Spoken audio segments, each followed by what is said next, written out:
APR Group, 2 and 3 BHK premium apartments at Patancheru. Comfortable pricing, GHMC and RERA approved.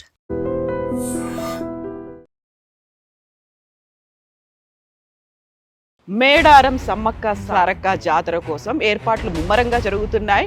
మనతో పాటుగా ఉన్నారు జిల్లా incharge మంత్రి అండ్ వరంగల్ జిల్లాకి ప్రాతినిధ్యం వహిస్తున్నారు. ఇప్పుడు కీలకమైనటువంటి శాఖలో ఉన్నటువంటి మంత్రి సీతక్క గారు.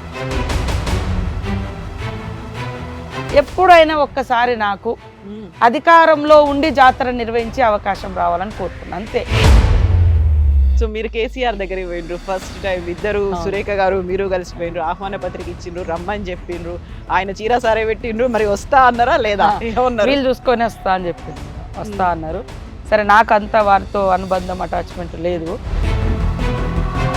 ఈ నిజంగానే ములుగు అనేది లేకుండా పోతుందా మీరేమంటారు? కానీ ములుగు తీసేస్తారని నేను అనుకోని, తీసేయడానికి కూడా మేము ఒప్పుకోము. మహిళా ఐఏఎస్లను వేధిస్తున్నారు అనేటువంటి వార్తలు వచ్చాయి. చివరికి ఖండనలు వచ్చినప్పటికీ కేసులు పెడుతున్నారు. ఇవన్నీ అయినప్పుడు కూడా ఆ పక్కనే పొన్నమని ఉన్నాడు పాపం, ఆయన నా కాళ్ళు కూడా మొక్కుతాడు రాఖీ కట్టించుకొని. అంత స్వేచ్ఛగా ఉండి మార్పింగ్ చేసి గలీజ్గా పెట్టారు. సీఎం గారు కూడా రెస్పాండ్ అయ్యారు. ఇప్పుడు సీతక్క అనగానే మిగతా మంత్రివర్గంలో ఉన్నటువంటి మంత్రుల కంటే కూడా ఎక్కువగా సోషల్ మీడియాలో చాలా యాక్టివ్గా ఉంటారు. కాకపోతే మీరు చేసేవన్నీ స్టంట్లు రీళ్ళ కోసమే మీరు చేస్తుంటారు అంటే ఏమంటారు మీరు?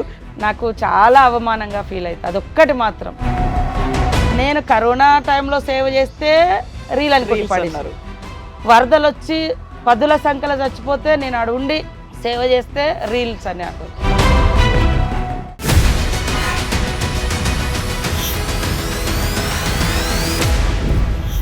నమస్తే, welcome to I dream inside politics with Kavitha. Medaram Sammakka Sarakka Jatara కోసం ఏర్పాట్లు ముమ్మరంగా జరుగుతున్నాయి. మనతో పాటుగా ఉన్నారు జిల్లా ఇన్ఛార్జ్ మంత్రి అండ్ వరంగల్ జిల్లాకి ప్రాతినిధ్యం వహిస్తున్నారు. ఇప్పుడు కీలకమైనటువంటి శాఖలో ఉన్నటువంటి మంత్రి సీతక్క గారు. మేడం నమస్తే. నమస్తే. ఎలా ఉన్నారు మీరు? బాగున్నా. చాలా చాలా హెక్టిక్ షెడ్యూల్స్ ఉన్నట్టున్నాయి. అవును, అంటే ఇంకా మేడారం అనేది మాకు చాలా చాలా ఇంపార్టెంట్. మన వరంగల్ జిల్లాకు కూడా చాలా ఇంపార్టెంట్. ఈ రాష్ట్రానికి కూడా అందరి భక్తుల సంఖ్య పెరుగుతుంది. వాళ్ళందరినీ బాధ్యతగా చూసుకోవాల్సిన అవసరం ఉంది ఇప్పుడు. అందుకోసం మీరు ప్రభుత్వంలోకి వచ్చిన తర్వాత రెండోది ఇది. 2024లో అయింది. అప్పటికి ఇప్పటికి ఏమన్నా ఏర్పాట్లలో చేంజెస్ మార్పు అట్లాంటివి చాలా చాలా మార్పులు వచ్చినాయి. మనం ఎవ్రీ ఫెస్టివల్కు సరే, లాస్ట్ గవర్నమెంట్ అయినా మనమైనా 70 కోట్లు 100 కోట్లు 110 కోట్లు అట్లా మెయింటెనెన్స్ కోసమే ఇస్తాం. పోలీసు అధికారులు, నిర్వహణ, వచ్చే భక్తులకు డ్రింకింగ్ వాటరు, శానిటేషను, రోడ్లు అక్కడ లోకల్గా ఇవన్నీ. కానీ ఇప్పుడు పర్మనెంట్గా గుడి నిర్మాణం అనేది జరుగుతుంది. మా ఆశలు, ఆశయాలు, ఆత్మగౌరవము, అస్తిత్వము, దేవుడికి ఇష్టమైన రీతిలో ఇలా వాళ్ళ జీవనం ఎలా ఉండేది అవన్నీ కూడా అక్కడ ప్రతిబింబించే విధంగా ఈసారి ముఖ్యమంత్రి రేవంత్ రెడ్డి గారు అంటే తన భక్తి, బంధం, భావోద్వేగం ఇవన్నీ మేము భావిస్తూ ఉన్నాం. ఆయన నాకు గుర్తుండి 2010 నుంచి జాతరకు వస్తున్నాడు. ఇప్పటి వరకు దాదాపు తప్పలేదు. ఒక్కొక్కసారి 2 సార్లు కూడా వచ్చాడు. ఇయర్ అంటే జాతరకు 2 ఇయర్స్ మనకు తేడా ఉంటుంది కదా. ఇంకెవరైనా ఫంక్షన్లు లేదా ఎమ్మెల్యేలు ఏదైనా మొక్కులు ఉన్నా కూడా అట్లా కూడా వచ్చాడు. అంత నమ్మకం ఉంది ఆయన. నాకు గుర్తుండి మేమిద్దరం అంటే 2009లో ఎమ్మెల్యేలము. అప్పుడు అంతగా నాకు అంత అటాచ్మెంట్ లేదు. కానీ 2016 నుంచి బాగా 15-16 నుంచి స్టేట్ ఏర్పడ్డ తర్వాత నుంచి ఇంకా అందరం ఒక టీం లాగా అయిపోయి పనిచేస్తున్నాం. సో ఆయన కూడా చిన్న మార్పులను మేము కోరుకున్నాం గుడిలో, కానీ ఇంత పెద్దగా చేస్తారని నేను కూడా అనుకోలేదు. ఇప్పుడు కేసీఆర్ యాదగిరిగుట్టని యాదాద్రిగా చేసినట్టు ఇప్పుడు మేడారంని సీఎం రేవంత్ రెడ్డి అంత స్థాయిలో అభివృద్ధి చేయాలి అని. అయితే అక్కడ మనకి మిగతా దేవాలయాలతో పోలిస్తే అక్కడ ఉన్నటువంటి వన దేవతలు, సంస్కృతి సంప్రదాయాలు, విభిన్నమైనటువంటి శైలి ఉంటుంది. ఎక్కడ మళ్ళీ మార్పు రాకుండా ఉండాలి, కంప్లీట్ గా అది రిఫ్లెక్ట్ చేసేలా ఉండాలి. దానికి సంబంధించి ఆ ఏర్పాట్లు కూడా ఉన్నాయా? ఇప్పుడు మాది అక్కడ ఏంటంటే గుడి లేదు, గోపురం లేదు. పాటలు కూడా చాలా అద్భుతంగా వచ్చినాయి. తల్లులు బంగారం కోరుకోలేదు, బంగారం అంటే బెల్లమే మేము బంగారంగా సమర్పిస్తాం. అక్కడ గుడి గోపురాలు లేవు, విగ్రహాలు లేవు. ప్రకృతితో మిళితమై ఉన్నటువంటి దేవతలు, వన దేవతలు. కాబట్టి ఇప్పుడు మనం కట్టే కన్స్ట్రక్షన్ కూడా ఓపెన్, చుట్టూ సాలారం అంటాము, గోడలు అవన్నీ పెట్టుకుంటున్నాం. దాంట్లో కూడా ఆదివాసీ జీవనము, మన ఆదిమ మానవుడు ఎట్లా ఎదుగుతూ వచ్చిండు, ఆది మూలాలంతా ఆదివాసులలో ఉంటాయి కాబట్టి అవన్నీ అక్కడ శిల్పాల మీద చెక్తున్నాం.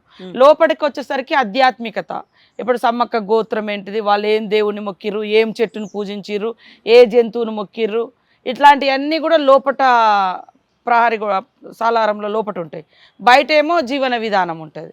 సో ఇవన్నీ కూడా అట్లనే మనము జాతర ఏ నెలలో అయినా రాని, ఏ తారీఖు అయినా రాని. లాస్ట్ ఇయర్ మాకు ఫిబ్రవరిలో వచ్చింది, ఈసారి జనవరిలోనే వస్తుంది. కానీ ఆ 4 డేస్ బుధవారం సార్లమ్మ వస్తుంది, పగడిద్ద రోజు వస్తాడు, గోవిందరాజు వస్తాడు వివిధ ప్రాంతాల నుంచి. బేస్తవారము చిలకల గుట్ట నుంచి సమ్మక్క వస్తారు. లక్షలాది మంది హర్షధ్వానాలు, దేవుళ్ళ పూనకాలు ఇవన్నీ మధ్య. సో ఈ 4 రోజులు ఆ గద్దెల మీద వాళ్ళు కొలువు తీరుతారు. ఈ 2 ఏళ్ళు మళ్ళీ ఆ వనవాసంలోనే ఉంటారు. వనము ఇతర ప్రాంతాల్లో పెడతాం. ముఖ్యంగా ఆ 4 రోజులు ఆ నిండు పున్నమి ఆ గద్దెల మీద పడుతుంది. అది ఇక్కడ ఇంపార్టెంట్. అంటే మనం గుడి గోపురాలు కట్టడంతో ఆ నిండు వెన్నెల అనేది గద్దెల మీదకి రాదు, పున్నం వెన్నెల. సో అది మా వాళ్ళు చూసి, పూజారులు చూసి ఈ డేట్స్ ముందే ఫిక్స్ చేస్తారు. సో అది ఖచ్చితంగా ఆ నెలలో నిండు వెన్నెల ఉంటుంది. ఆ 4 రోజులు కూడా బుధవారం, బేస్తవారం, శుక్రవారం, శనివారం ఇవే ఉండాలి. ఈ రకమైనటువంటి నిజంగా ఇది చాలా గొప్పగా సైంటిఫికల్గా ఉంది. సేమ్ టైంలో మా ఆచారాలు, విశ్వాసాలు అన్నీ కూడా కాపాడుతూ ఆ 4 రోజులు అద్భుతం, మహా అద్భుతం. ఇదే మహాఘట్టం. సమ్మక్క సారలమ్మ అంటే వనదేవతలు, ఒక ఉమెన్ పవర్ కి చిహ్నాలు. మనం ఇంత పెద్ద ఎత్తున ఇప్పుడు మనం ఉమెన్ ఎంపవర్మెంట్ ఇంకోటో అనుకున్నప్పుడు కూడా ఆ కాలంలో కూడా వనదేవతలు ఒక ఇంత మందికి ఒక మోటివేషన్ ఇవ్వడము అంటే, సో అదేనా మీలో కూడా సీతక్కలో కూడా కనిపించేది ఆ తత్వమేనా? అంటే వాళ్ళను స్ఫూర్తిగా మాకు నేను ఎప్పుడైనా కష్టం వచ్చినా, దుఃఖం వచ్చినా, ఎటన్నా వేరే మనం కొత్త ప్రాంతాలకు వెళ్ళినా, అటు ఇటు ఏదన్నా ఉన్నప్పుడు అది ఎందుకో ఫీలింగ్ అక్కడికి వెళ్ళాలనిపిస్తుంది, లాగేస్తుంది. అవునా? అక్కడ పోయి వచ్చినాక కూడా అక్కడికే పోతాం. సక్సెస్ అయినా, ఫెయిల్ అయినా, ఏదైనా అక్కడికి వెళ్ళి ఇది కావాలి, అది కావాలని పెద్దగా మొక్కులేము ఉండవు. కానీ అక్కడ పోయి కూర్చొని కాసేపు దర్శనం చేసుకొని వస్తే అది ఒక బలాన్ని ఇస్తుంది. సో నా లైఫ్ చూస్తే నేను ఒక ఆదివాసీ కుటుంబం నుంచి, చిన్న జీవితాలు మాయి కూలి కుటుంబాల నుంచి వచ్చినటువంటి వాళ్ళు. నా జీవితం ఇట్లా ఇక్కడ దాకా వస్తాను నేను కానీ, మా కుటుంబంలో కానీ, మా ప్రాంత ప్రజలు కానీ ఎవరు ఊహించరు.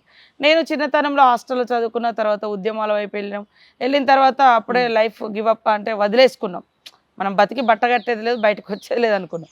కానీ ఏదో ఇట్లా బయటకు వచ్చిన తర్వాత స్టెప్ బై స్టెప్ ఈ స్థాయికి వచ్చినాం. కొంతమందికి లక్ అంటారు, కానీ నాకైతే ఈ రకంగా ఎదగడాన్ని ఇష్టపడతా, ఆస్వాదిస్తా. ఎందుకంటే సడన్గా వచ్చి ఏదో ఎదిగితే దాంట్లో ఆ కష్టము, ఆ ఇష్టము అవన్నీ ఉండవు. నేను దేవుణ్ణి ఒకటే కోరుకునేది ఎప్పుడైనా.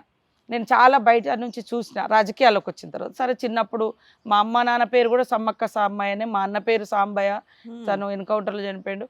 తర్వాత నా పేరే కొద్దిగా మా ఇంటి పక్క వాళ్ళు వీళ్ళు కొంచెం నాన్ ట్రైబల్ ఫ్యామిలీస్ కొంచెం ఇట్లుంటే స్టైల్గా ఉంటుందని ఏదో పెట్టినప్పుడు. కానీ నా తర్వాత ఉద్యమంలోకి వచ్చిన తర్వాత నాకు మళ్ళీ ఎస్ పేరు మీద సీతక్క అని వచ్చింది. అది నాకు చాలా సంతోషం. సో అంటే చిన్నప్పటి నుంచి మా కుటుంబాలు, పుట్టెంటుకలు, నా మనవరాలు పుట్టెంటుకలు అందరూ అక్కడే ఉంటాయి, అట్లా అనుబంధం ఉన్నటువంటిది. కాబట్టి ఈ స్థాయికి రావడంలో నేను 2004లో పాలిటిక్స్లోకి వచ్చినప్పుడు అనుకునేది, బయట నుంచి చూసేది అన్నట్టు. వాళ్ళు వేరే వాళ్ళు ఎమ్మెల్యేలు, ఎంపీలు, మంత్రులు, అధికారులు, ఆడావుడి ఇవన్నీ. కానీ ఇట్లా కాదే, ఇక్కడ ఏదో జరగాలి, ఏదో మిస్ అవుతున్నాం మనది. ఓకే, అందరు దేవుళ్ళు, అన్ని కులాలు, అన్ని మతాలు వస్తారు, పూజిస్తారు. ఇది ఒక కుటుంబం. మాకు అంటే పుట్టింది ఆదివాసిగా వాళ్ళు, కానీ అందరి కోరికలు తీరుస్తున్నారు. కాబట్టి ఇన్ని కోట్ల మంది డే బై డే పెరుగుతున్నారు. అందుకని అందరి విశ్వాసాలను కాపాడాలి. సేమ్ టైంలో అక్కడ ఉన్నటువంటి ఆదివాసుల నమ్మకాలు, సాంప్రదాయాలు, ఆ తల్లుల యొక్క చరిత్రను కూడా కాపాడాలి అని నేను అది ఉండేది. ఎప్పుడైనా ఒక్కసారి నాకు అధికారంలో ఉండి జాతర నిర్వహించే అవకాశం రావాలని కోరుకున్నాను, అంతే. నేను మంత్రి అయితేనా, ఈ శాఖ ఇది అసలు 20 ఏళ్ళ కింద 2004లో నేను పాలిటిక్స్లోకి వచ్చిన, 2009లో ఫస్ట్ టైం ఎమ్మెల్యే అయినా. అప్పుడు ఇంకా అనిపించింది, నేను అప్పటి నుంచి కొద్దిగా నేను కొన్ని సూచనలు చేసేది, కానీ అధికారం అనేది లేదు. మనము రిక్వెస్ట్ చేస్తాము, ఆ మంత్రులు లేకుంటే ఆ అధికారులకు వాళ్ళకి తెలిసిన నాలెడ్జ్ని అక్కడ పెడతారు. కానీ ఇప్పుడు మేము కానీ, మా పూజారులు కానీ, మా పిల్లలు కానీ, ఆర్కిటెక్ట్ అంటే రీసెర్చ్ చేసిన పిల్లలు, ఇది ఈ బొమ్మ ఈ గోడ మీద ఉండాలన్నా వద్దా, ఇది ఎందుకు, దీని ఏం చిహ్నము, ఎందుకు పెడుతున్నాము అనేది ఇంత డీప్గా మేము పెట్టుకుంటే అక్కడ సీఎం గారు పూర్తి స్వేచ్ఛనిచ్చారు. మీరు కరెక్ట్గా మీ పద్ధతిలో మీరు చేసుకోండి, నేను కావాల్సిన మీకు బడ్జెట్ నేను రిలీజ్ చేస్తాను అని. అట్లా అది ఇన్ని రోజులకు నాకు అంటే నేను అప్పుడు ఒక్కటే అనుకున్నా, ఒక్క అవకాశం రావాలి అని. ఆ అవకాశము సీఎం గారు రేవంత్ రెడ్డి గారు ముఖ్యమంత్రిగా ఉండడము, ఆయన కూడా చాలాసార్లు దేవుడి దగ్గరకు వచ్చిండు. వారు కూడా పాదయాత్ర అక్కడి నుంచే స్టార్ట్ చేసిర్రు. మా ఎలక్షన్ క్యాంపెయిన్ కూడా ములుగు జిల్లాల నుంచే విజయబేరి, అప్పుడు రాహుల్ గాంధీ ప్రియాంక కూడా అక్కడ రామప్ప నుంచి అక్కడికి వచ్చి ఇదంతా. కాబట్టి ఇది నా అదృష్టంగా చేస్తా ఉన్నా. చాలా మీరు అన్నట్టుగా లాస్ట్ జాతరకు ఈ జాతరకు చాలా మార్పులు వచ్చినాయి. మీరు కేసీఆర్ గారు చేసిర్రు, ఇది రేవంత్ రెడ్డి చేస్తున్నారు. కేసీఆర్ గారు అంటే వాళ్ళ కుల దైవం అని కూడా మొన్న ఈ మధ్య కవిత అన్నది, ఇది లక్ష్మీ నరసింహస్వామి వాళ్ళ ఇంటి దైవం అని. సరే ఆయనకు ఈ సీఎం గారికి మా కుటుంబాలతోటి మా దేవతలతోటి మా రేవంత్ రెడ్డి గారికి అలాంటి గతం ఏం లేదు. కానీ ఆయన ఎందుకో ఒక భావోద్వేగం ఉంది, బంధం ఉంది, ఈ ఇష్యూస్ పట్ల ఆయన కొంత సానుభూతి కూడా ఉంది. వీళ్ళు అడవి ప్రజలు, వీళ్ళందరూ అంటే మొక్కుకునే దైవం వాళ్ళే కాదు, ఇన్ని లక్షల మంది పోతున్నారంటే అక్కడ శక్తి ఉంది అనేది ఆ రకంగా ఆయనకు ఆ భావంతో అది చేసిండు. ఎందుకంటే ఆయన కుల దైవం కాదు, కుటుంబ దైవం కాదు, ఆయన ఏదైనా స్వార్థంగా చేయడానికి ఏమీ లేదు. కేవలము ఇన్ని లక్షల మంది. ఇంకోటి ఏంటంటే మన దగ్గర మాస్ జనాలు వచ్చే జాతర ఇది. ఖాళీ 1 రూపీ బిల్ల లేకుండా కూడా నా చిన్నతనంలో కానీ ఇప్పుడు కూడా మూటలు వేసుకొని 3 రోజులు మేము మా ఊరు నుంచి నడుచుకుంటూ వచ్చి ఆ దేవుని దర్శనం చేసుకుని ఇప్పటికి కూడా వడిబాల బియ్యము, మన కొబ్బరి, ఎండు కొబ్బరి, ఖర్జూరాలు అవన్నీ మా అమ్మ వడిబాల బియ్యం ఒక 1 వీక్ ముందే బుధబేస్తవారం ముందే ఇక్కడ చేసుకుంటారు ఇంట్లల్లో. నెక్స్ట్ బుధబేస్తవారం శుక్రవారం మళ్ళీ జాతర కాడ ఉంటారు, మళ్ళీ నెక్స్ట్ బుధబేస్తవారం ఇంటికాడ మళ్ళీ చేస్తారు తిరుగువారం జాతర. అట్లా 3 పండుగలు చేస్తాం మేము. సో ఇది ఇలా అంటే అవన్నీ కూడా ఒక మధురమైన స్మృతులు. సరే ఏది ఏమైనా అది ఒక గొప్ప అదృష్టం నాకు వచ్చింది. సో దానికి తగ్గట్టుగా మా క్యాబినెట్ కానీ మా మంత్రులు, ముఖ్యమంత్రి గారి ఆలోచనను అందరూ యాక్సెప్ట్ చేయడము, ఇదంతా కూడా ఏంటంటే మాస్. ఇదే మాస్ మళ్ళీ వెమ్లవాడ కూడా వస్తారు మన దగ్గర. మీకు తెలుసు, మీరు వరంగల్ బిడ్డగా మన వాళ్ళందరూ ఎక్కువ మాస్ జనాలు వెమ్లవాడ పోతారు, తర్వాత మళ్ళీ అక్కడికి వస్తారు. ఈ 2 దేవాలయాలు రేవంత్ రెడ్డి గారు చేపట్టడం జరిగింది. సీఎం గారు మన ప్రభుత్వం వచ్చిన తర్వాత చాలా మంది హర్షిస్తూ ఉన్నారు. అంతకుముందు వెమ్లవాడని ఎవరన్నా మార్పులు చేర్పులు చేయాలంటే భయపడేటోళ్ళు, సరే అదేదో సెంటిమెంటో ఏదో అనుకుని. కానీ ఆయన భక్తుల యొక్క విశ్వాసాన్ని, నమ్మకాన్ని కాపాడాలని ఇవి 2 చేయడం అనేది చాలా అద్భుతం, మహా అద్భుతం ఇది. సో మీరు కేసీఆర్ దగ్గరికి పోయిండ్రు ఫస్ట్ టైం, ఇద్దరు సురేఖ గారు మీరు కలిసిపోయిండ్రు, ఆహ్వాన పత్రిక ఇచ్చిండ్రు, రమ్మని చెప్పిండ్రు, ఆయన చీర సారే పెట్టిండ్రు, మరి వస్తా అన్నారా లేదా? వీళ్ళు చూసుకొని వస్తా అని చెప్పింది మేడం, వస్తా అన్నారు. సరే నాకు అంత వారితో అనుబంధం అటాచ్మెంట్ లేదు. సురేఖ కంటే అంతకుముందు వాళ్ళతో పనిచేసింది టీఆర్ఎస్ వాళ్ళతో ఒక 5 సంవత్సరాలు 6 సంవత్సరాలు ఎమ్మెల్యే అంటే వాళ్ళ పార్టీలో ఉంది. సో వారికి కొంచెం ఇక యోగక్షేమాలు పర్సనల్ అవన్నీ మాట్లాడినా నాకు అంత అటాచ్మెంట్ లేదు. అయినా కూడా మర్యాదగా మన సాంప్రదాయం, మన రాష్ట్రంలో జరిగే రాష్ట్ర పండుగ ఇది. యాక్చువల్గా 96లోనే స్టేట్ ఫెస్టివల్గా కూడా ప్రకటించడం జరిగింది ఆనాడు టీడీపీ ప్రభుత్వంలో. కాబట్టి ఇప్పుడు ఆ స్టేట్ ఫెస్టివల్ కాబట్టి మన వాళ్ళందరినీ, మన రాష్ట్రం వాళ్ళందరినీ పిలుచుకోవాలని మేము బీజేపీ వాళ్ళని కూడా ఆహ్వానించడం జరిగింది. సరే కిషన్ రెడ్డి గారు లేరు అని చెప్పారు. నేను పర్సనల్గా వెళ్ళిద్దాం అనుకున్నాం, వారు లేరని తెలిసింది. మంత్రిగా ఉన్నారు, కేంద్ర మంత్రులను కూడా ఆహ్వానిస్తున్నాం. బండి సంజయ్ గారు వీరు అసెంబ్లీలో అందరికి ఇచ్చినాం, అందరు ఎమ్మెల్యేలకు, ఆల్ ఫ్లోర్ లీడర్స్కి ఇచ్చినాం. మ్యాక్సిమం ట్రై చేస్తున్నా, నేను అందుకోలేకపోతున్నా. కానీ మీ ఐ డ్రీమ్ ద్వారా అందరికీ సమ్మక్క సారలమ్మ జాతర జనవరి 28 నుంచి 31 వరకు దేవుళ్ళు గద్దెల మీద నిండు పున్నమి వెన్నెల మధ్య ఉంటారు. కాబట్టి అది మహాదర్శనం, మహాఘట్టం. యాక్చువల్గా మళ్ళీ ఆ ఘట్టం రావాలంటే 2 years పట్టాలి మనం. కాబట్టి ఆ టైంలో వస్తే బాగుంటుందని నేను అందరికీ మీ ద్వారా స్వాగతిస్తా ఉన్నాను. డెఫినెట్గా అండి. సో లాస్ట్ టైం జరిపినప్పుడు కేసీఆర్ని పిలిచిండ్రు, అప్పుడు వెళ్ళలేదు కదా మీరు? వెళ్ళలేదు. ఇక్కడ అంతా నేను అప్పుడంతా అడావుడిగా ఉండే యాక్చువల్గా. ఈసారి గుడి నిర్మాణం కూడా అవుతుంది. సరే కొంత ఈసారి చాలా మార్పులు చేర్పులు, కొంత ఆదివాసీ వైభవాన్ని మేము ఆడ ప్రతిష్ఠింపజేస్తున్నాము. కాబట్టి కొంచెం అని ఆ రోజు కూడా నేను అనుకున్నా. బట్ అప్పుడు ఇంత నాకు గ్యాప్ కూడా, అప్పుడు మా గవర్నమెంట్ అప్పుడే వచ్చింది, హడావుడిలో ఉన్నాము. ఇది కొంచెము పనులు కూడా చేయలేకపోయినాం ఎక్కువ. అందుకనే ఆహ్వానించినట్టుగా పర్సనల్గా వెళ్ళి ఆహ్వానించినట్టుగా అయితే గుర్తులేదు. అందరికీ అసెంబ్లీలో అట్లా ఇన్విటేషన్స్ ఇవ్వడం అదే చేసిన. ఇప్పుడు మీరు ప్రాతినిధ్యం వహిస్తున్నటువంటి ములుగుకి సంబంధించి ఈ మధ్యన సీఎం రేవంత్ రెడ్డి గారి దగ్గర నుంచి వచ్చినటువంటి ఒక మాట, ఇన్ని జిల్లాలు ఎందుకు కేసీఆర్ అప్పుడు ఏర్పాటు చేసింది కదా, ములుగు జనగాంని తీసేయొచ్చు కదా అనేది. మంత్రి పొన్నం ప్రభాకర్ కూడా హుస్నాబాద్ అంటే ఎక్కువ కరీంనగర్లోనే ఉంటుంది, కరీంనగర్లో కలిపేయాలి అనేది. ఈ నిజంగానే ములుగు అనేది లేకుండా పోతుందా? మీరేమంటారు? ములుగు అనేది పోదు, జిల్లా దృష్టి లేదు. అంటే మీరు ఈ మాట అన్నది కూడా నేను వినలేదు వాస్తవానికి. ఇది బయట సర్క్యులేట్ అవుతుంది, వైరల్ అవుతుంది. ఈరోజు కూడా ఏదో చూసినాము. కాకపోతే ఏంటంటే ములుగు 3 జిల్లాలలో ఉంది. ములుగు అనేది ములుగు నియోజకవర్గము 3 జిల్లాలలో ఉంది. భూపాలపల్లిలో 5 గ్రామాలు ఉన్నాయి, మహబూబాద్ జిల్లాలో 2 మండలాలు ఉన్నాయి, భద్రాచలం వాళ్ళు ములుగులో 2 మండలాలు ఉన్నాయి. ఇట్లా కాకుండా ఒకటే కూర్పుగా చేస్తే బాగుంటుందనే ఆలోచన ఉన్నట్టుగా నాకు తెలుసు అన్నీ. కానీ ములుగు తీసేస్తారని నేను అనుకోను, తీసేయడానికి కూడా మేము ఒప్పుకోము. ఏదైనా అంత అందరికీ ఆ ఫీలింగ్స్ ఉంటాయి కాబట్టి ఎవరి జిల్లా వాళ్ళు, ఇది ఉద్యమాలు చేసినటువంటి వాళ్ళం మేము, జిల్లా కావాలని ఆ రోజు. కాబట్టి వచ్చింది. ములుగు జిల్లాకు ఒక చారిత్రాత్మకమైనటువంటి చరిత్ర ఉంది, హిస్టారికల్ హిస్టరీ ఉంది.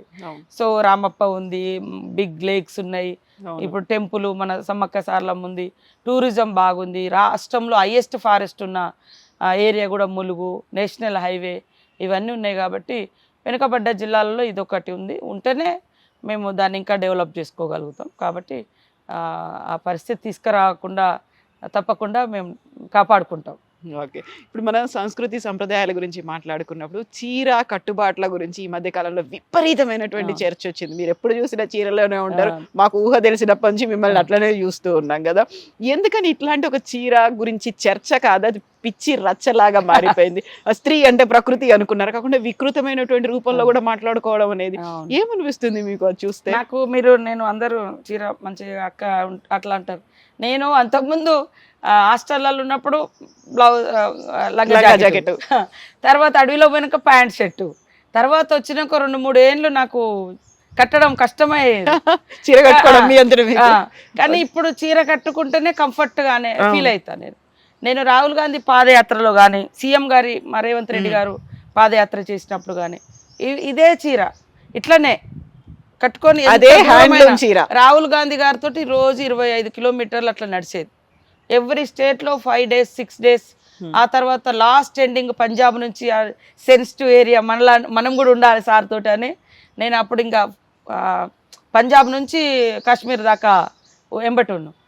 అందరు అనేటోళ్ళు ఏంది నువ్వు చీర. సార్ నాకు ఇంట్లో ఉంటే కంఫర్ట్గా పంజాబ్ డ్రెస్లు వేసుకుంటా, ఇంటికి రాగానే అదే వేసుకుంటా. కానీ బయట మాత్రం జనంతో చీరలోనే ఉంటా. కొద్దిగా ఎందుకో ఇక అలవాటు అయిపోయింది నన్ను జనాలు. ఇట్లా ఫస్ట్ స్టార్టింగ్లో చీర కట్టడము వేయడము చాలా కష్టం. ఇప్పటికి కూడా అప్పుడప్పుడు ఒక మనిషి ఉంటేనే అట్లా అనిపిస్తుంది. కానీ చీర అనేది ఒక డిగ్నిటీగా అనిపిస్తుంది. మన సాంప్రదాయం, భారతీయుల సాంప్రదాయం. లేదా మనము ఊర్లో అయినా కూడా చీర గోసి పెట్టుకోవడం ఇదంతా కూడా బందోబస్తుగా ఉంటుంది. నేనేమంటా అంటే మన కట్టుబొట్టు అనేది మనల్ని ప్రతిబింబింప చేయాలి, మన వ్యక్తిత్వాన్ని కూడా అందులో చూపిస్తుంది. అందుకని నీట్గా ఉండాలి, డీసెన్సీ ఉండాలి, డిగ్నిటీ ఉండాలి, కంఫర్ట్గా ఉండాలి అని చెప్తా. నేను ఇంట్లోకి రాగానే పంజాబ్ డ్రెస్ వేసుకుంటా. లేదా ఏదన్నా టూర్ పోయినప్పుడు, లేదన్నా ఏదన్నా వాకింగ్లో ఉన్నప్పుడు పంజాబ్ డ్రెస్ వేసుకుంటా. అది కూడా నాకు కంఫర్ట్ ఉంటుంది. ఒక్కొక్కసారి చీరతోటి అన్నప్పుడు కొంచెము ఇబ్బంది పడతాం, గుట్ట ఎక్కినప్పుడు, లేదా ట్రెక్కింగో, వాకింగో, రన్నింగో అన్నప్పుడు.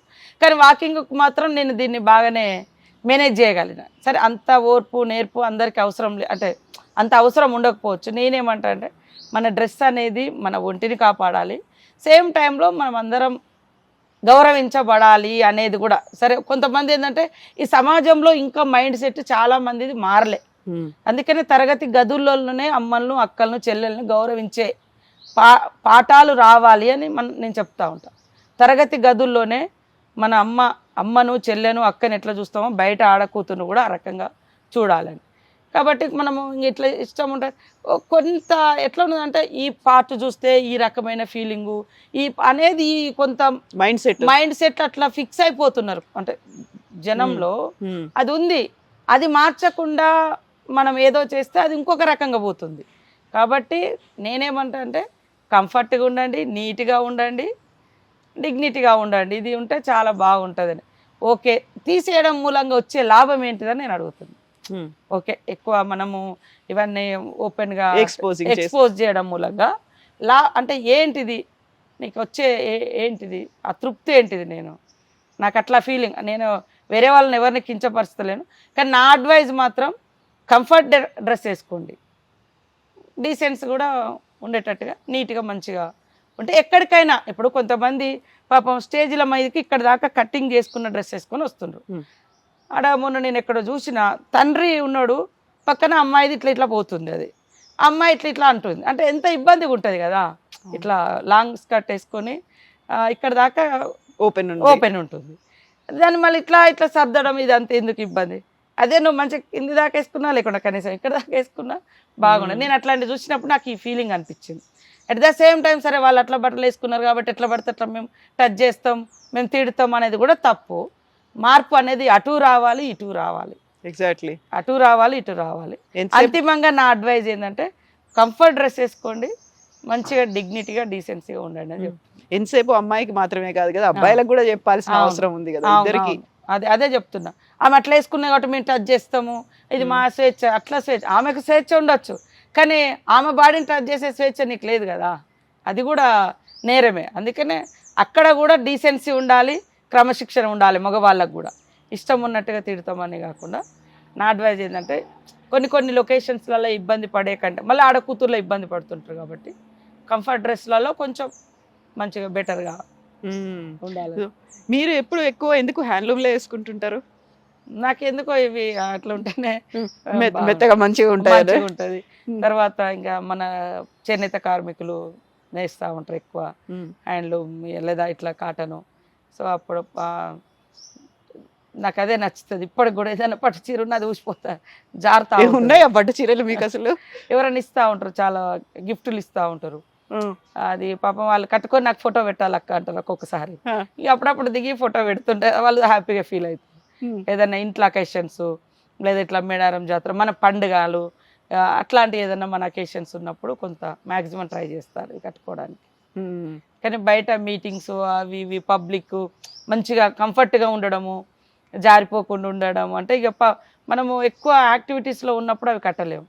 ఓకే, కొద్దిగా టైం ఉన్నది ఇంట్లో మన మన మన మన ఇంట్లో మనం ఉన్నాము లేదా మన టైంలో ఉన్నామంటే ఎప్పుడన్నా కట్టుకుంటా, కానీ ఎక్కువసేపు ఉంచుకోను. మళ్ళీ మధ్యాహ్నం పొద్దున్న అటు పోయి వచ్చి ఎప్పుడు తీసేస్తే బాగుంటుంది ఇంకా అయిపోయింది ఇది అని. ఈ మధ్య కాలంలో మహిళల గురించి అటు సినిమా ఇండస్ట్రీయో పబ్లికే కాదు, అసలు మీ మంత్రివర్గంలో కూడా మహిళా ఐఏఎస్లను వేధిస్తున్నారు అనేటువంటి వార్తలు వచ్చాయి. చివరికి ఖండనలు వచ్చినప్పటికీ కేసులు పెడుతున్నారు. ఇవన్నీ అయినప్పుడు కూడా మహిళా ఐఏఎస్లను యూజ్ చేసుకోవడం అనేటువంటి మాట ఇది కొత్తది కాదు. గతంలో కూడా ఇంకొక పత్రికా అధినేత కూడా అదే మాట చెప్పారు. ఎందుకు జరుగుతోంది ఇట్లా? అసలు ఎందుకో ఈ మధ్యకాలంలో లాస్ట్ గవర్నమెంట్లో కూడా వచ్చింది, ఇప్పుడు కూడా వచ్చింది. అది తప్పు. ఎందుకంటే ఒక మహిళ అధికారి స్వేచ్ఛగా పనిచేసేటువంటి అది ఉండకుండా పోతుంది. ఇలాంటిది ఎప్పుడు మనల్ని మనం నా గురించి ఏమనుకుంటారు, నన్ను ఇట్లా టచ్ చేస్తే ఇప్పుడు మనం ఇద్దరం ఇక్కడ ఏదో మాట్లాడుకుంటుంటాం, బయట చూసేటోళ్ళకి ఏదో అనిపిస్తుంది. అది కాదు కదా, అక్కడ ఏం జరిగిందో తెలియకుండా ఇట్లా రాలేయడం అనేది అది తప్పు.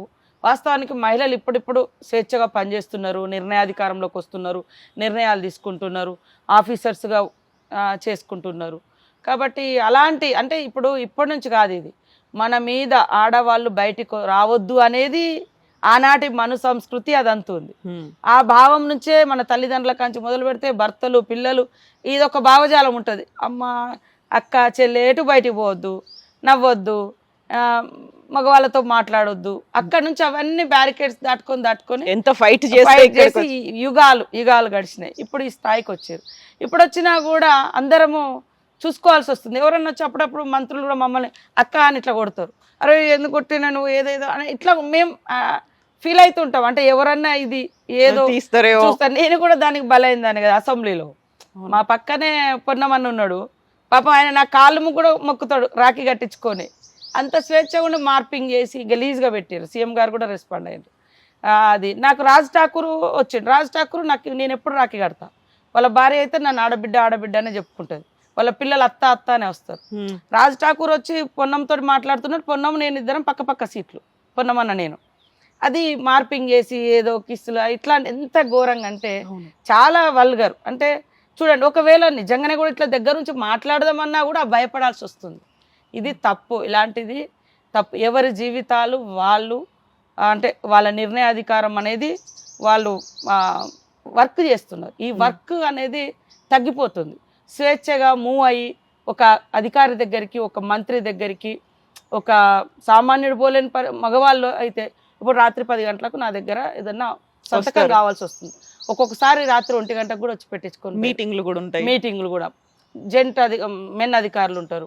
ఇంకప్పుడు మా ఇంట్లోకి వస్తుంటారు, వచ్చి మేడం ఇది తెల్లారి వరకు ఇది సర్క్యులేట్ చేయాలి, పంపాలి సంతకం అని.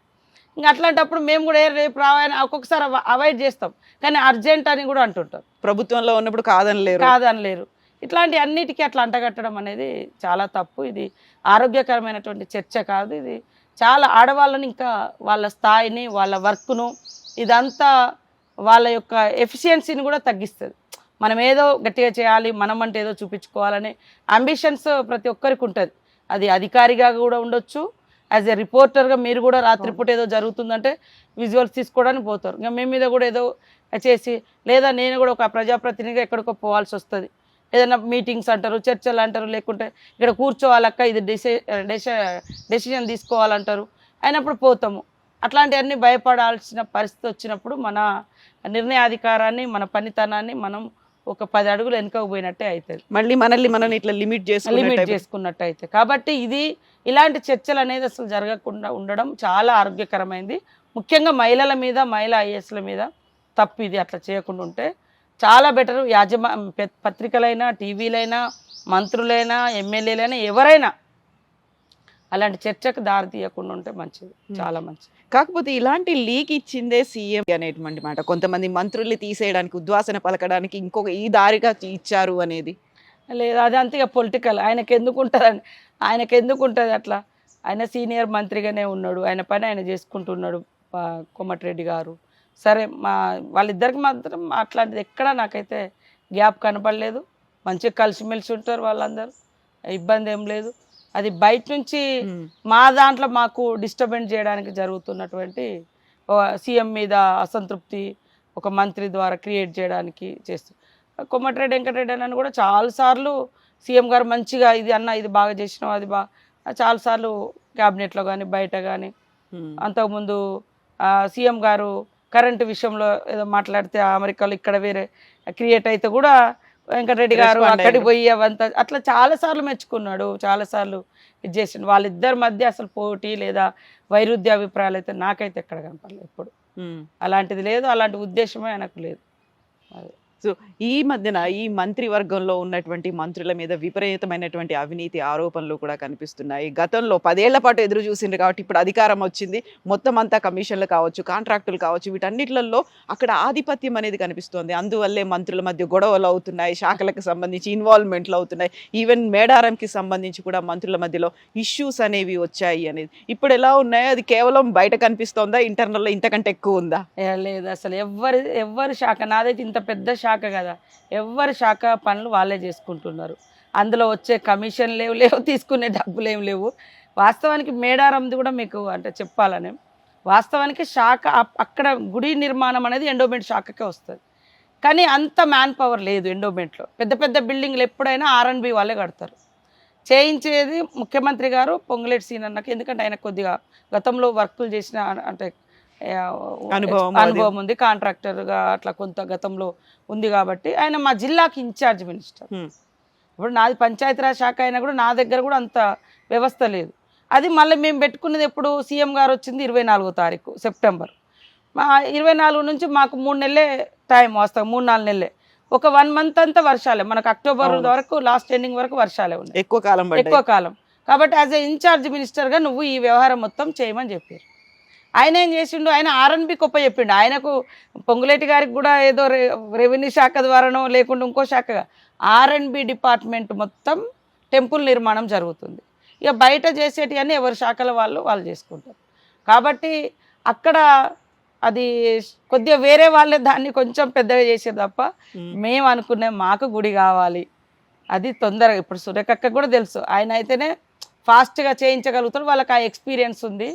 ఇంత తొందర ఇప్పటికైనా ఇంకా మాకు కొన్ని పనులు మిగులున్నాయి, ఇంకా టెన్షన్లు ఉన్నాం. మనం తీసుకున్నది 3 నెలల టైము, 3 నెలలలో 1 year కావాల్సినటువంటి గుడి ఇప్పుడు కట్టే అంటే చాలా కష్టమైనప్పటికి కూడా డే అండ్ నైట్ ఆయన కూడా రెగ్యులర్గా ఫాలో అప్ చేస్తున్నాడు, మాట్లాడుతున్నాడు. ఆ కమిషన్ల కాడ కానీ కక్కుర్తి కాడ కానీ ఎలాంటి గొడవలు లేవు. జస్ట్ ఇది ఎండోమెంట్ వాళ్ళే చేయాలన్నప్పుడు ఎండోమెంట్ వాళ్ళ దగ్గర అంత మ్యాన్ పవర్ లేదు. నేను లోకల్ ఎమ్మెల్యే పంచాయతీరాజ్ మినిస్టర్ను, కానీ నా పంచాయతీరాజ్ శాఖ కూడా అంత పెద్ద కన్స్ట్రక్షన్ చేయదు, ఓన్లీ R&B అయితేనే చేస్తుందని R&B శాఖకు ఇవ్వడం జరిగింది. యాజ్ ఏ ఇన్ఛార్జ్ మినిస్టర్గా వారు అక్కడ బాధ్యత తీసుకున్నారు, అంతే తప్ప వేరేం లేదు. సో ఇప్పుడు సీతక్కకి తన శాఖ మీద కొంచెం అసంతృప్తి ఏదైనా ఉందా, మారిస్తే బాగుండేది అని ఏమన్నా మీరు ఫీల్ అయినరా? అట్లేం లేదండి, మంచిగానే ఉంది. బానే ఉంది కదా పంచాయతీరాజ్ శాఖ. ఎందుకని సీత మధ్యలో కొద్దిగా అనిపించింది, సర్పంచెస్ లేరు, ప్రజాప్రతినిధులు లేరు గ్రామాలలో. ఇది కొంచెం నా ఆతృత అంటే అదే, తొందరగా ఎలక్షన్స్ అయితే సర్పంచులు ఉంటారు, కొంత గ్రామాలు బాగుపడతాయి, అభివృద్ధి అయితే, ఫండ్స్ లేవు అనేది నేను సీఎం గారిని రోజు ప్రెజర్ చేసేది, అన్న ఎలక్షన్ పెట్టు. మేము ఏదో మంచిగా చేయాలని అనుకున్నాము. వాస్తవానికి ఇది నాకు రావడం గొప్ప అదృష్టం. యాక్చువల్గా సమ్మక్క సారలమ్మ జాతి నుంచి ఫస్ట్ టైం మంత్రి, కోయ జాతి నుంచి. దాదాపు మేము 5-6 ఎమ్మెల్యేలు ఉంటాము, కానీ ఎప్పుడు అంటే పర్టికులర్గా గోండ్స్కి వచ్చింది ఆదిలాబాద్లో, లేదా అటు ఆంధ్రలో మన బగతా వాళ్ళు ఉంటారు, ఆ కమ్యూనిటీస్కి వచ్చినాయి, లంబాడాస్కి వచ్చినాయి చాలాసార్లు. ఇప్పుడు ఒక్కసారి నాకు అందులో దట్టు మహిళగా నాకు అవకాశం వచ్చింది. అందులో ఎప్పుడో ఏదన్నా చిన్న శాఖ కాకుండా ఇంత పెద్ద శాఖ, రాహుల్ గాంధీ గారు సీఎం గారు నాకు ఇది ఇస్తే నేను గ్రామాలను బాగు చేస్తా అని నాకు కొంచెం ఏదో కోరిక, మా ఊర్లు ఇట్లాంటివన్నీ బాగుంటాయని. సో అది నాకు ఇచ్చిర్రు. కాబట్టి నాకు అక్కడ పని కావాలంటే ఊర్లో వ్యవస్థ లేదు.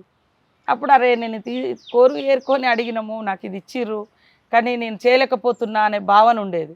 కానీ ఇప్పుడు ఇక స్పీడప్ చేస్తాం. ఈలోపు మాకు జాతర వచ్చింది, ఇక కొంత ఫండ్స్ కూడా ఇప్పుడు రిలీజ్ చేసుకొని ఏమేమి చేయాలని అంత మ్యాప్ తయారు చేసుకుంటున్నాం. దాంట్లోనే మన పంచాయతీరాజ్ శాఖలో రూరల్ డెవలప్మెంట్లో ఉమెన్ గ్రూప్స్ కూడా ఉంటుంది, ఉమెన్స్ గ్రూప్ ఉంది కదా, మహిళా సంఘాలు, వాళ్ళది కూడా బాగా చేస్తున్నాము. దేశంలో హైయెస్ట్ మనీ ట్రాన్సాక్షన్ అయ్యేది మహిళలకు మన స్టేటే నెంబర్ 1 ఉంది. ఇప్పుడు కూడా మేడారంలో ఒక దాదాపు 550 షాప్స్ మహిళలకు, వరంగల్ నుంచి ఎటు నాగరమట అంతా హైవే మీద, మళ్ళీ మేడారంలో వాళ్ళు 3 లక్షలు 4 లక్షలు 2 లక్షలు అడుగుతూ ఇచ్చి షాప్స్ పెట్టిస్తున్నాం. 6 కోట్ల రూపాయలు ఇచ్చినాం ఇప్పుడు మహిళలకు. అంటే బ్యాంక్ లింకేజ్ ద్వారా వడ్డీ లేని రుణాలు ఇచ్చి వాళ్ళు ఏమన్నా 4 రూపాయలు సంపాదించుకొని అని అట్లా అది నాకు కూడా సంతృప్తి. తర్వాత ఇప్పుడు సెర్ఫ్ ఉంది మహిళా శాఖలో, నాది పంచాయతీరాజ్లో రూరల్ డెవలప్మెంట్లోనే సెర్ఫ్ ఉంది, దివ్యా దేవరాజ్ అని ఇప్పుడు మా CEO. అవును, ఆమె ఇప్పుడు మేము పేదరిక నిర్మూలన అని పెట్టుకున్నాం. కఠినమైన పేదవాళ్ళను గుర్తించాలి, ఇల్లు లేకుండా, రేషన్ కార్డు లేదు, ఎవరు దిక్కుమొక్కుండరు, వాళ్ళని ఐడెంటిఫై చేసి వాళ్ళకు కొంచెం సర్టెన్ టైం పెట్టుకొని వాళ్ళకు కావాల్సిన అన్ని ఫెసిలిటీస్ తర్వాత అన్నీ కల్పించి కనీసం 2 పూటల తిండి, పని కల్పించి ఉండడానికి ఇల్లు, ఇట్లాంటివి చేయాలి అని ఈ సంవత్సరం మేము అది టార్గెట్ పెట్టుకున్నాం. మహిళా సంక్షేమ శాఖ నుంచి కూడా నిన్ననే ఈ మహిళా సంక్షేమ శాఖ పంచాయతీరాజ్లో ఈ రూరల్ డెవలప్మెంట్లో మా సెక్రటరీస్ మేము అందరం కూర్చొని ఈ మన చైల్డ్ మ్యారేజెస్ వీటి మీద కూడా టార్గెట్ చేయాలి, జరగొద్దు. అది పోలీసులకు తెలిసినప్పుడు ఆపుతున్నారు, తెలియకుండా పెళ్లి చేసేస్తున్నారు, లోపల జరుగుతుంది. సో మహిళా సంఘాలకు, అక్కడ అంగన్వాడీ టీచర్లకు ఇట్లా బాధ్యతలు ఇవ్వాలి. మహిళా సంఘాలంతా ఊర్లో ఉంటారు కదా, సంబంధాలు మాట్లాడుకుంటప్పుడు వచ్చేటప్పుడు పోయేటప్పుడు తెలుస్తాయి, ముందే వాళ్ళను అవేర్నెస్ చేసి ఆపేయడం. ఇలాంటివన్నీ ఖచ్చితంగా ఈ ఇయర్లో మనం చేయాలని డిసైడ్ చేసుకున్నాం. ఇప్పుడు గ్రామ పంచాయతీల సర్పంచ్లకు కూడా ట్రైనింగ్స్ ఇస్తాం. ఇప్పుడు 19th నుంచి స్టార్ట్ చేస్తున్నాం. ఆ ట్రైనింగ్స్ అయిపోగానే ఫండ్స్ కూడా రిలీజ్ చేసి కొంత మీ అందరి సహకారం సలహాలతోటి మోడల్ విలేజెస్ ఎక్కువ చేయాలని ఆలోచన. ఇప్పుడు సీతక్క అనగానే మిగతా మంత్రివర్గంలో ఉన్నటువంటి మంత్రుల కంటే కూడా ఎక్కువగా సోషల్ మీడియాలో చాలా యాక్టివ్గా ఉంటారు. కాకపోతే మీరు చేసేవన్నీ స్టంట్లు, రీళ్ల కోసమే మీరు చేస్తుంటారు అంటే ఏమంటారు మీరు? నాకు చాలా అవమానంగా ఫీల్ అవుతుంది. అదొక్కటి మాత్రం, అది దాన్నే కావాలని. ఇప్పుడు కరోనా టైంలో ఏ స్టంటు వీళ్ళు బయటికి రాలేదు, వాళ్ళు బయటికి రాలేదు. యాజ్ ఏ ప్రజాప్రతినిధిగా ఆ రోజు కూడా కేసీఆరే మీరందరూ బయటికి వెళ్ళి పని చేయండి అందుబాటులో ఉన్నంత వరకు అని చెప్పిండు. ఉమ్. అయినా వాళ్ళ లీడర్లు రాలేదు. నేను 100 రోజులు, ఒక్కో రోజు అంటే ఏదో యాక్షన్ అనుకుంటారు, రెండో రోజు మూడో రోజు. ఇది ఎవరి కోసము? నా జనాల కోసము, నా బాధ్యత. మేము జీవితాలనే పనంగా పెట్టి అవును. పోయిన వాళ్ళము. బయటికి రావడానికి అందరూ భయపడ్డారు అప్పుడు. భయపడ్డారు.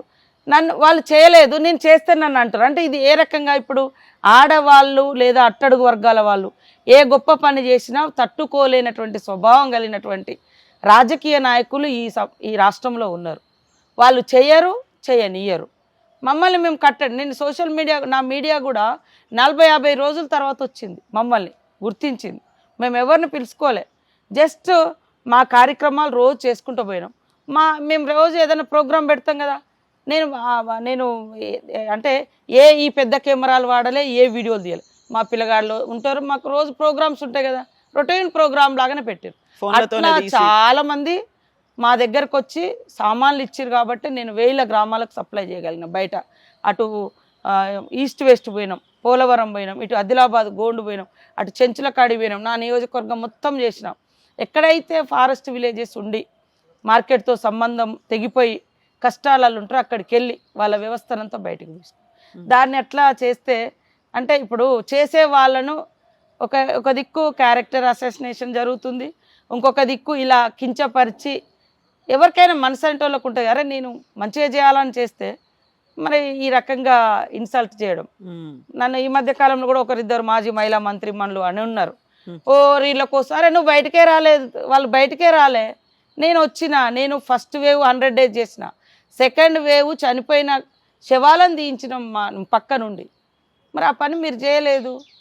మేము ఒక స్ఫూర్తిగా నిలిచినామని నేను అనుకుంటున్నాను. నన్ను చూసి చాలామంది వచ్చి అక్క మీరు చేస్తారు, మేము కూడా మా దగ్గర చేస్తాం, ఇగో మాకు తోచినంత సాయం ఇక్కడ ఈ ఊర్లో చేస్తామని అట్లా ఇచ్చిర్రు. నేను సొంతంగా పెట్టింది తక్కువ, నా దగ్గర లేదు కూడా, నేను అంత పెట్టలేదు. అందరు బియ్యం తెచ్చేవాళ్ళు బియ్యం తెచ్చిర్రు, చెప్పులు తెచ్చిర్రు, చెద్దర్లు తెచ్చిర్రు, కారప్పొడి, పసుపు, కూరగాయలు అట్లా తీసుకొచ్చి నేను వాళ్ళతో గడిపిన ఎక్కువ టైం.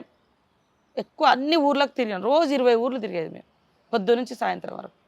అందరికి ఇవ్వాలి, ఈ టైంలోనే అందరినీ కలవాలి, ఆకలితో ఉండొద్దు.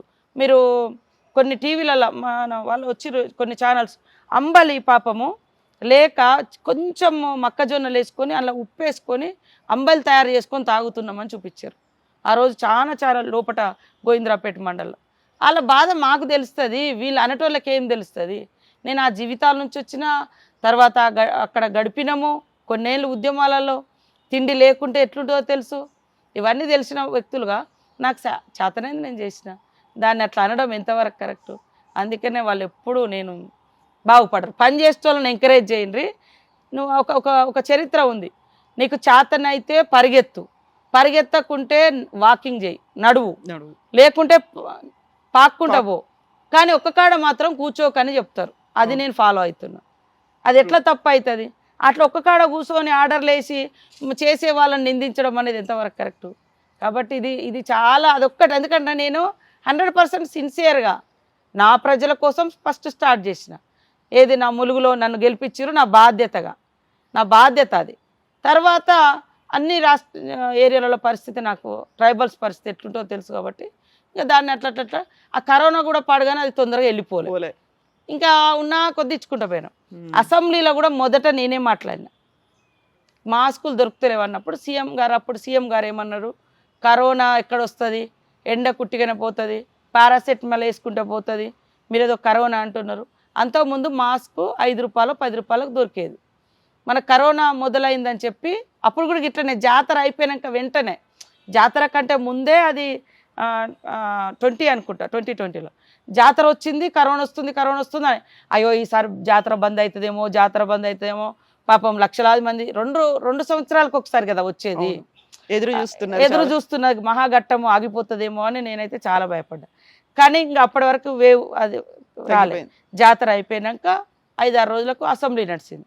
అప్పుడు మేము కొద్దిగా అక్కడక్కడ మా పిల్లలు మా పిఏలు వాళ్ళు వీళ్ళంతా చూసినప్పుడు కరోనా మాస్కులు బాగా డిమాండ్ పెరిగిందక్క, బాగా పెరుగుతున్నాయి అది అన్నాక నేను ఆ రోజు నాది ఏదో బడ్జెట్ మీద స్పీచ్ ఉండే, దాంట్లో మాట్లాడుతూ కరోనా గురించి కూడా మాట్లాడినా. అసలు ఆ పదం ఎత్తడాన్ని కూడా అప్పుడు కేసీఆర్ గారు స్వీకరించలేకపోయాడు. మీరు చూడండి కరోనా ఎక్కడిది, మాస్కులు ఎందుకు అది అని. ఆ రోజే ఇంటర్నేషనల్ అప్పటి నుంచే మన ఎయిర్పోర్ట్స్ అన్ని క్లోజ్ చేసుకొని ఉండుంటే ఇంకా ఆ వేవ్ కొద్దిగా తగ్గేదని మేము అట్లా అనుకున్నాం. తర్వాత నెక్స్ట్ అసెంబ్లీకి వచ్చినాక కూడా అందరు మాస్కులు పెట్టుకొని వచ్చారు, అందరు వీడియోలు తీసి పెట్టారు. అప్పుడు సీతక్క మాట్లాడితే కరోనా ఎక్కడదన్నారు, మాస్కులు ఎందుకు అన్నారు. ఇప్పుడు నెక్స్ట్ అసెంబ్లీ, ఇప్పుడు అసెంబ్లీలో మేము మార్చిలో కూర్చున్నాం, మళ్ళీ జూన్లోనో జూలైలో మళ్ళీ అసెంబ్లీ వచ్చింది. అప్పటికి అందరు మాస్కులు పెట్టుకొని వచ్చారు, దూరంగా కూర్చోవాలి, దూరంగా కూర్చోవడం. తర్వాత ప్రతి ఊర్లో మాస్క్ లేకుంటే 500 ఫైన్ బోర్డులు పెట్టేసారు గ్రామ పంచాయతీలలో. అంటే నాకు తెలిసి, అందుకే నేను ఏమంటా అంటే సబ్కా సున్నా అప్కా కర్నా, నేను అది మాత్రం కొద్దిగా ఫాలో అవుతాను. అందరిది వినాలి, వింటే కూడా మనకు నాలెడ్జ్ వస్తుంది లేదా ఇన్ఫర్మేషన్ వస్తుంది. కొంతమంది ఆఫీసర్లకు కూడా నేను చెప్తా ఉంటాను, మీ కింద ఉన్న అటెండర్ ఏదో చెప్తే వాడు నాకు చెప్పేది ఏందని ఇగోగా ఫీల్ కాకుండా, వాళ్ళకున్న ఇన్ఫర్మేషన్ వేరే రకమైనది ఉంటుంది, అది వినాలి. వింటేనే నీకు అంత తెలుస్తుంది. తెలియకుండా నాకు తెలిసిందంటే నీకు నువ్వు కలిసేది కొంతమందికి తెలిసేది కొంత మిడిమిడి ఆలోచన లేదా వాళ్ళ జ్ఞానము లేదా వాళ్ళకుండే ఇన్ఫర్మేషన్. అదే నువ్వు గ్రామాలలో ఊర్లలో తిరిగే వాళ్ళు కూడా లేదా కింది స్థాయి ఉద్యోగి కూడా చెప్తే వింటే అందులో తెలుస్తుంది. ఒక సినిమాలు ఏదో ఠాగూర్ ఏదో సినిమాలు కూడా కానిస్టేబుల్ మొత్తం డాటా అంతా తెస్తాడు. అంటే నా ఆఫీసర్లకైతే నేను అది అప్పుడప్పుడు చెప్తా ఉంటా, వాళ్ళను నెగ్లెక్ట్ చేయొద్దు, వాళ్ళు చెప్పేది కూడా వినండి, గ్రౌండ్ రిపోర్ట్ వస్తుంది అని చెప్తా. ట్రూ.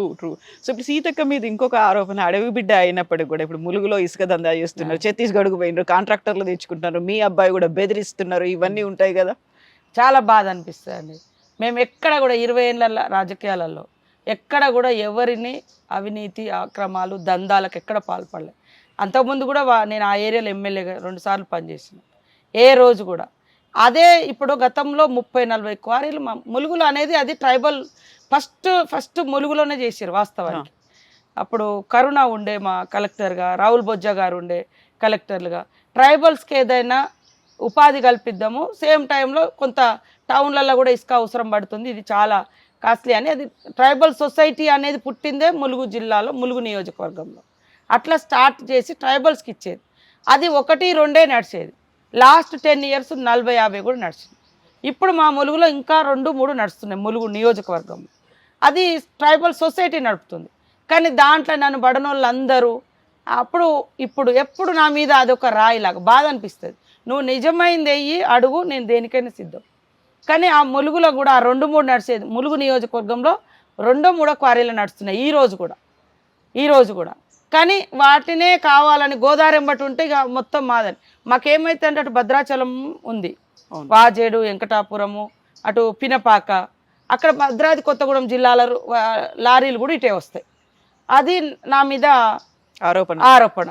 కానీ మా ములుగులో ఉండే ప్రజలకైతే తెలుసు ఆ గోదావరి ఒడ్డెంబటి ఇటు ములుగు నా నియోజకవర్గంలో ఎన్ని నడుస్తున్నాయి. నేను అది కూడా బంద్ చేస్తే ట్రైబల్సే రివర్స్ అయ్యారు. ట్రైబల్ సొసైటీలే మా ఉపాధి ఆ 2-3 అన్న నడవనియాలని కొన్ని సంఘాలు అక్కడ ఇక్కడ మా పెద్ద లీడర్లకు అందరికి కూడా కంప్లైంట్ ఇచ్చి ఆమెకు అలిగేషన్స్ వస్తే మమ్మల్ని ఎట్లా ఆపుతారని. కాబట్టి గతంలో ఎక్స్ట్రా బకెట్ ఉండేది, రకరకాలుగా నడిపించేది. మేము వచ్చిన తర్వాత చేసిన కేసులు గతంలో ఎప్పుడు జరగలేదు. కేసులు చేసినాం లారీల మీద. ఇప్పుడు సీఎం గారు అయితే అక్కడికి పంపించి విజిలెన్స్ వాళ్ళని పంపించి క్వారీలల్లో మొత్తము చేసి ఎంత పోవాలో లోడ్ ఎంత ఉండాలో అంతే, అది దాని డబ్బు కూడా ఆ సొసైటీకి, ట్రైబల్ సొసైటీకి, గవర్నమెంట్కి పోయేది గవర్నమెంట్కి పోతుంది అంతే తప్ప ఆడ మిడిల్ మేము అందులో ఎంటర్ అయ్యి వాడిని ఎంకరేజ్ చేసేది లేదు. ఇంకా సీతక్క నేను అంటున్నా కదా, నేను కరోనా టైంలో సేవ చేస్తే రీల్ అని పడేశారు, వరదలు వచ్చి 10ల సంఖ్యలో చచ్చిపోతే నేను ఆడ ఉండి సేవ చేస్తే రీల్స్ అని అంటారు. నేను ఏ పని చేసినా ఇలా అంటే మాకేమనిపిస్తుంది అంటే మాలాంటి అట్టడుగు వర్గాల వారు ఉన్నతంగా ఆలోచించొద్దు, ఉన్నతంగా పనిచేయొద్దు, ఉన్నతంగా ప్రశ్నిస్తే కూడా వాళ్ళు ఆలోచించేది. నేను అసెంబ్లీలో ప్రశ్నిస్తే కూడా నా నోరు మూయించారు అప్పుడు కరోనా టైంలో. తర్వాత రాష్ట్ర ప్రజలందరికీ తెలుసు కరోనా తీవ్రత. అదే కరోనాతో ఎఫెక్ట్ అయ్యేటువంటి నా ప్రజలను కాపాడుకోవాలని నా బాధ్యతగా నేను బయలుదేరిన. ఏదో ఎలక్షన్స్ అది అని నేను పెట్టలే, ఇవి రీళ్ళు గీళ్ళని అవతలోడు పెట్టి ఎలక్షన్ల ముందు ట్రోల్ చేసిండు. ఇంకా అది సానుభూతి వచ్చింది, వీడు రాలేదు ఈమె తిరిగినోండి తిట్టిరని. వరదలు వస్తే కూడా గోదావరి వరదలు లేదా జంపన్న వాగు వరదలు 2 ఇయర్స్ వచ్చినాయి. 2 ఇయర్స్ కూడా నేను ఒక యజ్ఞం లాగా అక్కడే ఉండి పని చేయించి, అది నాకు ఒకప్పుడు చిన్నతనంలో గోదావరి వరదలు 98లో వచ్చినాయి, 88లో వచ్చినాయి, 88 1988లో నేను 8th క్లాస్ స్టూడెంట్ ములుగులో. వరదలు వస్తే అందరూ డబ్బులు వసూలు చేసి వరద బాధితులకు ఇస్తుంటే యాజ్ ఏ టీమ్ లీడర్గా ఆ రోజులలోనే 13,000 రూపాయలు 4-5 రోజులు డబ్బాలు పట్టుకొని రోడ్ల మీద వసూలు చేసి అక్కడ వరద బాధితులకు ఇచ్చడం. అలాంటి వరద మళ్ళీ 2022లో వచ్చింది నేను ఎమ్మెల్యేగా ఉన్నప్పుడు. నా బాధ్యతగా నా చిన్నతనంలో నాకు ఏ పాలిటిక్స్ తెలియదు, ఏం తెలియదు. సర్వీస్, అరే అక్కడ ఏదో కష్టం వచ్చిందట. అప్పుడు ఎటు నాగరం ఎంత దూరం ఉంటుందో కూడా నాకు తెలియదు. నేను ములుగులో పుట్టి పెరిగి పక్కన జగ్గనపేటలో ఉన్నదాన్ని, జగన్ ఎటు నాగరం కూడా తెలియదు. అప్పుడు దట్టమైన అడవులు. అట్లా చేసిన వాళ్ళము మాకు అది ఉంది, ఆ భావనే ఉంది. ఎక్కడైనా ఏదైనా తోచినంత చేయాలని. వాళ్ళు చేయలేదు, చేస్తే విమర్శించిన వాళ్ళు ఏమైనరు అర్థమైంది. జనం పనిచేసే వాళ్ళని ఒకరోజు కాకుండా ఒకరోజు స్వీకరిస్తారు. నన్ను స్వీకరించాలని కూడా నేను ఆ మనసులో పెట్టుకోలేరు. ఆ బాధనే చూసిన, ఆ బాధను లో భాగం పంచుకోవాలనే చూసిన. కాబట్టి నా మీద నా కొడుకు అయితే పాపం వాడైతే ఎక్కడో కొంగుచాటు కొడుకు లాగానే ఉంటాడు. వాడు పనిచేసిండు, ఎలక్షన్లోకి పనిచేసిండు, పినపాకలో పనిచేసిండు, కాంగ్రెస్లో గెలిచిన ఎమ్మెల్యే కాంతారావు అనే అతను పార్టీని మోసం చేసి ఆయన ఒక టీచర్గా ఉంటే వైఎస్ఆర్ గారు తీసుకొచ్చి 2 సార్లు ఆయన వైఎస్ఆర్ గారు ఉన్నప్పుడు ఒకసారి ఎమ్మెల్యే అండి, మొన్న కూడా 2018లో మేమందరం ఎమ్మెల్యేలను. అయినాక వెంటనే గెలిచిన 6 నెలలకి పార్టీ మారిండు. అప్పుడు నన్ను అక్కడ ప్రజలు రమ్మన్నారు. కానీ ఇది నన్ను గెలిపించారు, నా పుట్టి పెరిగిన ఊరు అన్నీ అత్తగారు అమ్మగారు అంతా ములుగు కాన్స్టిట్యున్సీలో ఉంది రానని. కనీసం మీ కుటుంబం నుంచి ఎవరైనా నీ కొడుకుని పంపితే అట్లా ఎమ్మెల్యేగా ఉంటారు మీరు, ఇక్కడ మాకు సపోర్ట్గా ఉంటుందని కార్యకర్తలందరూ ఒత్తిడి చేస్తే కొన్ని రోజులు పోయి పనిచేసాను. ఈలోపు పొంగులేటి సీనన్న వాళ్ళందరూ వస్తే సీఎం గారు చెప్పారు, అక్కడి నుంచి విత్డ్రా చేసుకున్నాడు. ఇంకేదైనా ఉంటే నా వెనుక ఏదైనా చావు బతుకులకు అట్లాంటివి ఇప్పుడు నేను పోవాల్సి ఉంటుంది. ఒక ఫ్యామిలీ మెంబర్గా అక్క అంటారు, పెళ్ళిళ్ళకి రమ్మంటారు, సావులకు రమ్మంటారు. ఎవరమో ఒకరు మా కుటుంబంలో కోడలో కొడుకో ఎవరమో ఒకరం పోతాం. లాస్ట్కి నాతోటి ఉన్న మా మేనగోడలు కూడా ఇక్కడ ఉంటుంది, నాతోటే ఉంటుంది. చిన్నప్పుడు వాళ్ళ ఫాదర్ ఎన్కౌంటర్లు చనిపోయింది. ఇప్పటి నుంచి ఇప్పుడు ఇక్కడ హైదరాబాద్లో ఉంటుంది నాతోటి. నేను అందుబాటులో లేకుంటే ఎవరం లేకుండా ఆమెనైనా పోయి రాపో మన కుటుంబం నుంచి ఎవరో ఒకరు అంటే వాళ్ళు ఎక్స్పెక్ట్ చేస్తారు ఫ్యామిలీ మెంబర్గా. అంతే తప్ప అట్లా రాయిలు వేసుకుంటూ పోతే జనాలకు అర్థమవుతుంది కదా. కాబట్టి అది బాధ అనిపిస్తుంది. మమ్మల్ని ఎందుకు ఇట్లా టార్గెట్ చేస్తారు. నేను మాట్లాడే ప్రతి మాట అథెంటిక్గా మాట్లాడతా, ఉన్న విషయాన్నే మాట్లాడుతుంటా. కానీ ఇట్లా బట్టగాల్సి మీదెత్తే అదేదో అవుతుంది అని అనుకుంటారు. కానీ జనానికి వాస్తవాలు కొద్దిగా నిమ్మలమైనా తెలుస్తుంది. సీఎం రేవంత్ రెడ్డితో ప్రత్యేకమైనటువంటి అనుబంధం ఉంది. ఇప్పుడు కేసీఆర్కి విజయశాంతి పదో చెల్లెలు అని అన్నట్టుగా మీరు ఎన్నో సోదరి, ఎందుకు ఇంత అసోసియేషన్ అలా బాండ్ అనేది కంటిన్యూ అవుతుంది? వాళ్ళ ఇంట్లో వాళ్ళు 9 మంది ఉన్నారు, 8 మంది అన్నదమ్ములు, అక్క కూడా ఉంది వాళ్ళకు. కానీ నేను రెగ్యులర్గా మాకు 2015 నుంచి కొంచెం స్టేట్ డివైడ్ అయినాక ఇంకా అటాచ్మెంట్ పెరిగింది. అంటే ఇక అటోళ్ళు అటు వెళ్ళిపోయారు. మేము కొద్దిమంది ఇందులో నేను, నరేందర్ అన్న, రేవంత్ అన్న, మేమందరం కొంచెం యాక్చువల్గా మేము జిల్లాలో ఉన్నప్పుడు దయాకర్ రావు గారి టీం లాగా ఉండేది. ఆయన 2004లో మా వరంగల్ జిల్లాకు అధ్యక్షుడు ఉండే, మన వరంగల్ జిల్లాకు. ఆయన ద్వారా అంటే నా టికెట్గా ఫస్ట్ ఆయనకే అప్లికేషన్ పెట్టుకున్నాము. సరే 2 సార్లు టికెట్ ఇప్పించడంలో ఆయన కీ రోల్ పోషించిండు. మేము కూడా అట్లనే ఉన్నాము. తర్వాత ఇంకా ఎవరి దారి అలా అయిపోయింది. ఇక్కడ అంటే వారు బయటికి వెళ్ళిపోయే మూమెంటు అట్లా ఉన్నప్పుడు మేము ఆటోమేటిక్గా రేవంత్ అన్నతో అసోసియేట్ అయిపోయినాం. మాకు పెద్ద డిమాండ్స్ ఏముండయి, ఆయన ఇబ్బంది పెట్టే కోరికలు ఏముండయి. ఎప్పుడు కూడా అక్క చెల్లెళ్ళు అన్నతమ్ములు బాగుండాలనే కోరుకుంటారు. అక్క చెల్లెల మీద అన్నదమ్ములకు ఆ ప్రేమ ఉంటుందో అంటే జనరల్గా ఇప్పుడు కొంతమంది బంధాలు చూస్తున్నాం కదా ఆంధ్ర తెలంగాణలో. కానీ మాది వాటన్నిటికంటే ఒక డిఫరెంట్ రిలేషన్, బ్లడ్ రిలేషన్ కాదు కానీ ఆశయాలు, అనుబంధాలు, ఆశయాల వెలుగులో ఒకరినొకరు ఓకే అన్నిది అనుకుంటున్నాడు, మనం దానికి రివర్స్ ఉండొద్దు అనే ఆలోచనతో మాత్రం అడుగులేస్తాను నేను. సో ప్రత్యేకమైనటువంటి ఆత్మీయత, అనుబంధం అవైతే కంటిన్యూ అవుతున్నాయి. అవునవును. Thank you so much ma'am. Best wishes to you. మేడారంది కూడా ఒక గ్రాండ్ సక్సెస్ కావాలి, అది కలకాలం నిలిచిపోవాలని కోరుకుంటాం. Thank you so much. Thank you.